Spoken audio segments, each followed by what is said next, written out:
Jackson. Thank you, Madam Deputy Speaker. The House has been blessed this afternoon that so many contributions have emanated from people who have such experience in matters of education. And so it is my choice to lower the tone somewhat drastically. I have absolutely no doubt in my own mind that the government's proposals are ideologically based. This seems to me to be a harking back to almost 2 decades ago now, where the given text for the Conservative government was essentially privatising the world.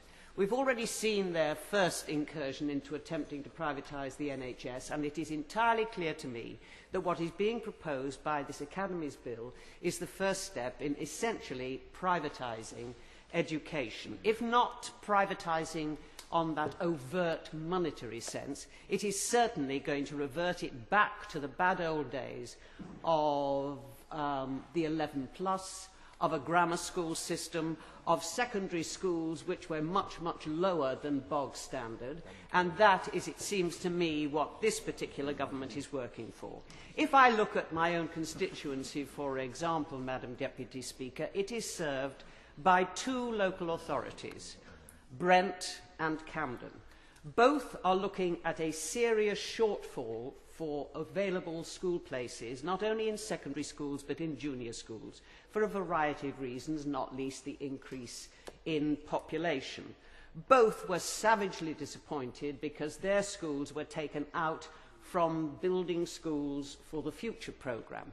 No one on the government benches has been able to give me, any of the head teachers, any of the governors, any of the parents and the pupils in Brent and Camden a reason why their schools have been excised. No economic reasons, certainly no educational reasons, because these local authorities, certainly in my constituency, is blessed with a multiracial, multi-ethnic society. And it is utterly, utterly absurd for the government to believe that the academies, the kind of freedom which they are arguing, the expansion of the academies programme, will automatically bring about, will help some of the most disadvantaged of our children in some of the most disadvantaged areas. I thought we had already established in this country that if we truly wish to ensure that disadvantaged areas and disadvantaged children receive the benefits that we expect for our own children, for all of us who are in this chamber, we would not accept for our children what it seems to me that the government is intending to oppose on other people's children. But surely haven't we learned the basic lesson that schools alone can't do it? However much money you pour into a school, however much you expand it, however much the teachers wish to work there, and that is a point that no one has actually raised, which is also reflected in a sense with regard to the NHS. There are certainly very deprived areas that teachers do not wish to work in. How are we going to persuade them to go into it? Simply by giving them more money? Apparently not, because of course this government is saying there is absolutely no money anywhere. And the same is true as far as the NHS is concerned. There are certain deprived areas which GPs do not wish to work in. But you cannot simply say to one organ of society that it has to be the sole repository of transforming those areas of our society that we wish to see transformed. We already heard from a most thoughtful, highly detailed, clearly coming from many years of experience, of the difficulties that are experienced in schools for some children with special educational needs. And I have seen this for myself within my own schools. Not infrequently, the issues that create behaviour in that individual child in that school have nothing whatever to do with the curriculum, have nothing whatever to do with the teachers, have nothing whatever to do with the physical environment in which that child finds itself. It may well be because that child is having to live in seriously substandard housing in very overcrowded conditions. So if we're saying we genuinely want to ensure that every child in our society should have the best of educations, then we have to look much, much wider at what could be the external influences that in many instances make it virtually impossible for children to learn. And that is not exclusively on the issue of special educational needs. But I am deeply, deeply cynical I frankly and freely admit it, Madam Deputy Speaker, on what this government is proposing with regard to education. Because I can remember distinctly what my schools were like. My constituency then was Hampstead and Highgate. Now, through boundary changes, it's Hampstead and Kilburn. I can remember distinctly what every single state school in my constituency was like in 1992. And every spare moment, every teacher, every governor, every parent, not infrequently the pupils, was engaged in trying to raise money. And they were attempting to raise funds to buy basic principles like paper and pencils and books for the school library. Well, not every single school, but the majority of schools in my constituency at that time, the plaster was kept up on the walls by the artwork of the pupils and miles of sellotape affixed by the teachers. Books were absolutely unknown as far as a teaching tool was concerned. You were lucky if you had the Roneo copy of the chapter that you were looking at that day. A computer, if you found a computer in my school, well, really, I mean, that was headline news. It was the equivalent of finding the educational holy grail. Now, that situation in every single one of my schools has been transformed beyond recognition. They have been physically improved. The quality of teaching has improved. You're tripping over whiteboards. Children have computers that they can take home with them. Educational standards were always high because when I was first elected, and for many years after that, the local authority was a Labour-controlled local authority, and despite the savage underfunding of year after year after year of Conservative government, they always prioritised education, so the standards were always very high. The schools have always been oversubscribed. But if we go down this particular road, which is being advocated by this Conservative government, what I can see, as others have already raised in the debate tonight, is not only a deterioration of educational standards, but serious breakdown in social cohesion. There isn't a single school in my constituency on the junior level where there are less than, say, 49 to 53 different languages spoken.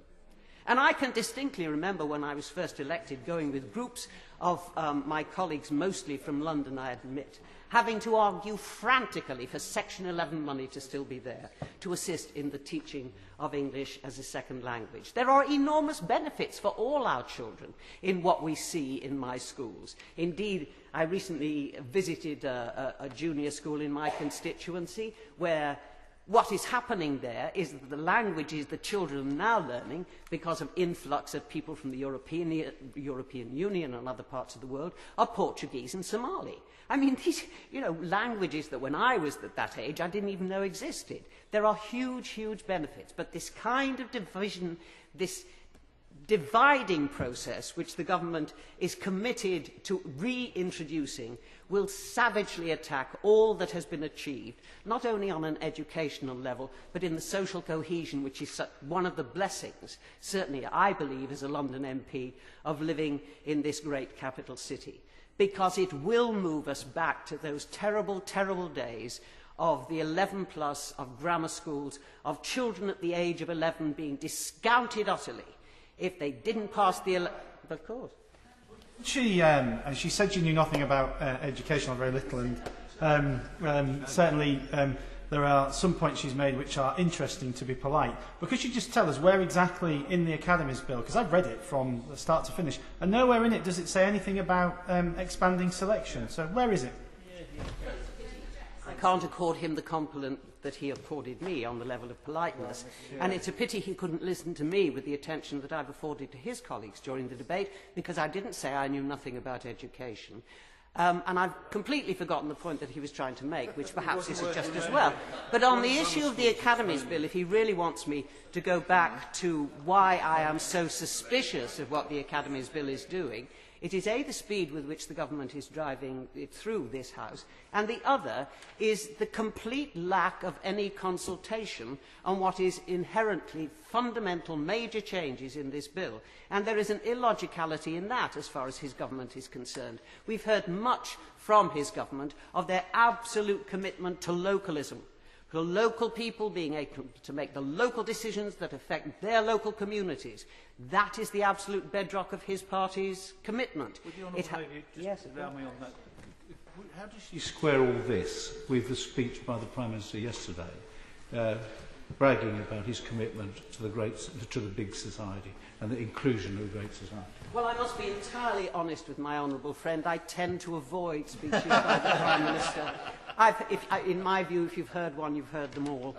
The point I'm essentially trying to make here is that the government, I repeat, is constantly arguing that localism is all, that local people must make the decisions.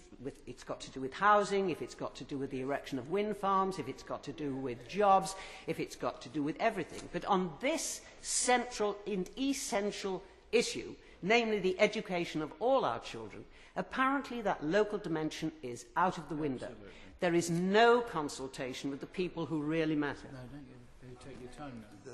The Honourable Lady asked, I thank her for giving way, the Honourable Lady made that point to the Minister in his introductory remarks, and he said that it was up to the headmaster of any school wishing to take academic status to consult themselves with the community. And that's exactly what's happening in one of the schools in my constituency, taken under one of the academy, introduced by honourable members opposite, and they are consulting widely and of their own volition, and very successfully.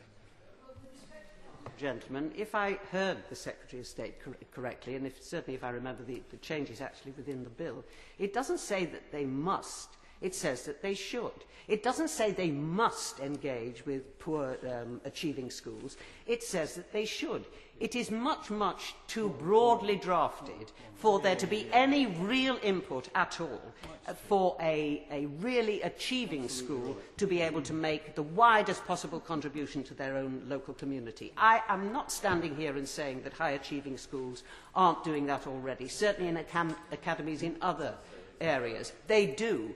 But what the government is proposing is to set up a barrier which will be driven, as we all know, because we're all human beings and we see it all the time, by parents. Schools will be in the position where they will not be selecting pupils, they will be selecting parents, and those parents will be selecting them. And the idea that there is an equivalency in education between the voices of parents is simply not the case. One of his own colleagues raised the issue, which we all know of people who have enough money to buy themselves into a catchment area where there is a school they wish their children to attend, which in many instances exclude people who were born and raised there, whose parents were born and raised there, whose grandparents were born and raised there. I have that a great deal in my constituency. Their children are excluded. Sorry.